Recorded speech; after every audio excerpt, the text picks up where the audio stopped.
Hola, mi nombre es Diego Gómez, soy antropólogo y estoy con la maestra María Estela González de Pérez, que es filóloga egresada de la Universidad Nacional, con una maestría en estudios amerindios de la Universidad Complutense de Madrid, una maestría en lingüística de la Universidad Nacional, y es reconocida por muchos como la más importante investigadora en el área de la lengua muisca. Profesora María Estela, es un honor estar a su lado nuevamente. Gracias, Diego.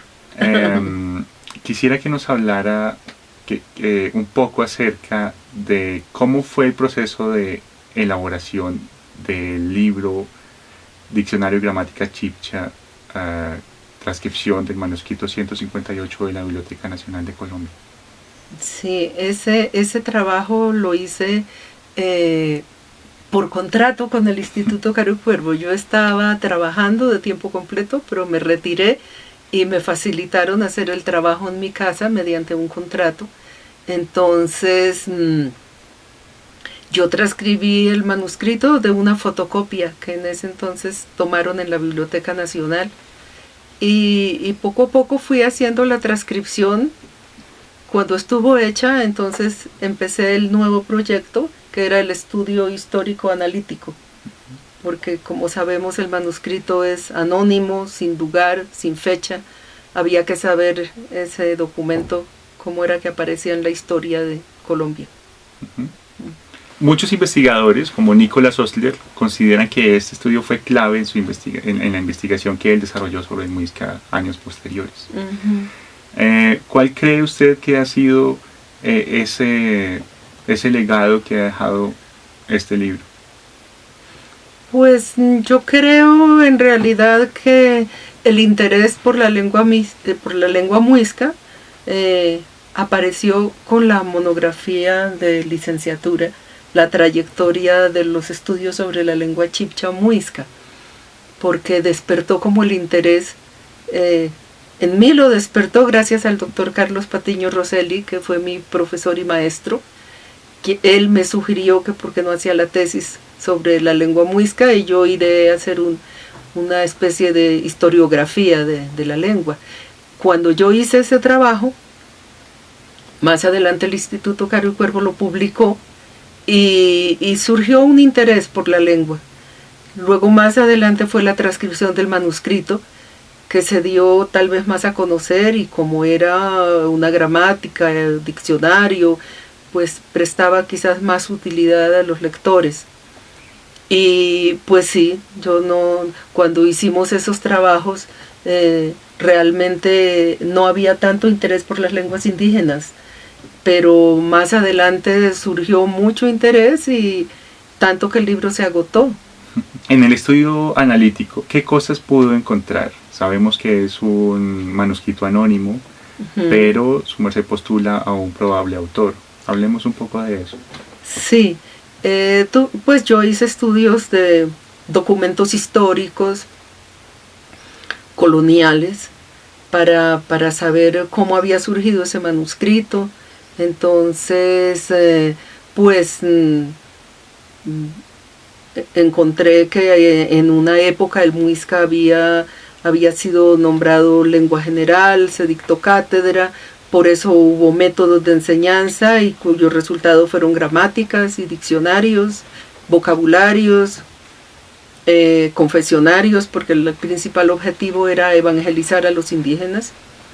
Entonces, pues todo eso está registrado en la historia, en qué época se dictó la cátedra de lengua muisca, en qué época pues fue, digamos, la época de oro, cuál fue la época de oro de la enseñanza del muisca. Entonces ya se ubica y se precisa el manuscrito justamente en ese siglo, en esos años, como está documentado nombres de curas doctrineros, de personajes que escribieron gramáticas. Entonces pues se hizo el estudio para averiguar si quizás estuviéramos con un documento de un autor conocido, pero no fue posible por la paleografía. Lo comparé con autores mencionados en la historia, pero no No fue posible, pero postulé hipotéticamente que fuera el padre José Dadei, italiano, una persona que sobresalió en el conocimiento del muisca, de muchas regiones de la zona de poblamiento muisca o chibcha. Entonces, pues ese estudio histórico aclara un poco la posible época, o no la posible, porque realmente la época está muy marcada, el posible autor, los fines con los cuales se escribió ese libro para evangelizar. Desafortunadamente se estudió la lengua para acabarla. Es una contradicción, pero la lengua se estudió para poder entenderse con los indígenas y poderlos evangelizar y colonizar. Y la colonización que implicaba, pues la pérdida de la cultura, la pérdida de la lengua, la pérdida de todas sus características. ¿Cuán difícil puede llegar a ser transcribir un libro como este, y más partiendo de unas fotocopias? Pues yo tuve la suerte de encontrar un manuscrito con una caligrafía más o menos clara. Realmente no es muy difícil la caligrafía del autor del manuscrito. Pues había que estudiar paleografía, sí. Yo no hice cursos, leí libros de paleografía para desarrollar abreviaturas, para entender algunas cosas básicas, pero el análisis comparativo de los términos conocidos del español con las grafías usadas en el español se comparan con las del muisca y muchas veces ayudan a que uno pueda transcribir los términos como son. Este libro ha pasado por muchas manos, ¿no? Es un libro del siglo XVII que tiene también letras de otros autores. ¿Por qué no nos habla un poco de estas otras intervenciones en el manuscrito? Sí, el manuscrito pues tiene marcas y señales diversas, desde iniciales de nombres hasta el mismo título. El manuscrito no tiene título, el manuscrito se le asignó un título por otra mano. Eso se nota claramente por el color de la tinta y por la caligrafía de la letra, es diferente. Alguien lo bautizó Diccionario y Gramática Chibcha. Y pues buscamos entre los posibles autores de este título y creo que con certeza se vio que fue don Ezequiel Uricoechea el que le puso el título de su puño y letra, porque fue él quien también agregó la parte de la letra B. El diccionario no tiene letra B, y hay una nota en donde dice que esa letra la copia de otro manuscrito de un manuscrito que se parece a ese, pero que sí tiene la letra. Y esa parte, esos folios están con tinta de otro color, de color oscuro, negro, diferente al manuscrito entero que está en tinta sepia. Entonces, pues fue don Ezequiel Uricoechea, muy estudioso e interesado por las lenguas indígenas en el siglo XVIII, XIX, quien le puso el título. ¿Qué contiene este manuscrito? ¿Cómo podemos dividirlo, clasificarlo? ¿Qué títulos trae? El manuscrito consta de una gramática, de un diccionario, de unas oraciones y un catecismo y confesionario elaborado para los muiscas, para evangelizarlos en la lengua muisca. Pero claro, el documento está dedicado a los doctrineros, para que ellos aprendan la lengua y evangelicen a los indígenas mediante su propia lengua. ¿Qué apartes etnográficos o culturales, o cómo podemos ver algo de la cultura a través de este manuscrito, algo de la cultura muisca, por supuesto? Sí, hay mucho. En este documento encuentra uno datos históricos, datos etnográficos, de toda naturaleza. En la gramática, por ejemplo, es muy común que se enseñen las conjugaciones verbales con verbos como castigar, azotar, que era una práctica común en la época de la colonia en el trato con los indígenas. En el confesionario es especialmente rico en datos etnográficos, en descripción de las prácticas de los indígenas y de los colonizadores también, porque el confesionario es un cuestionario basado en los mandamientos de la Iglesia y de Dios para sacarle los pecados al indígena. Entonces van por orden con cada uno de los mandamientos y le van preguntando qué hizo él que haya ocasionado un pecado contra ese mandamiento, y aparecen cosas interesantes como que si todavía creen que al morir las personas se convierten en venado o en osos y se van al monte. Entonces, claro, eso era un pecado para los curas doctrineros porque era idolatría, era tener unas creencias ajenas a la religión católica, y nos muestra también pues esa creencia de los indígenas muiscas que tenían en que al morir se convertían en osos y en venados y se iban para el páramo. Así hay muchas preguntas que nos dan datos interesantes. El diccionario también pues está lleno de términos que nos pueden indicar muchas prácticas. Por ejemplo, cuando está el término sal, o comer, creo que es comer. Sí, es el término comer. Está entre los ejemplos: comer cosas blandas, comer cosas duras como la sal, cosas que se lamen como la sal. Entonces, pues se entera uno que quizás los muiscas usaban la sal, era en terrón, la lamían y comían, no era pulverizada como hoy en día la consumimos nosotros. Tabaco también está beber tabaco, y así hay muchos términos que nos dan información sobre las costumbres de los muiscas. Después de la transcripción del manuscrito, su merced empezó el estudio analítico de esa obra. Imagino que consultó archivos, que hizo varias consultas en diferentes lugares, en universidades, también consultó investigadores. Sí. ¿Cómo fue este proceso?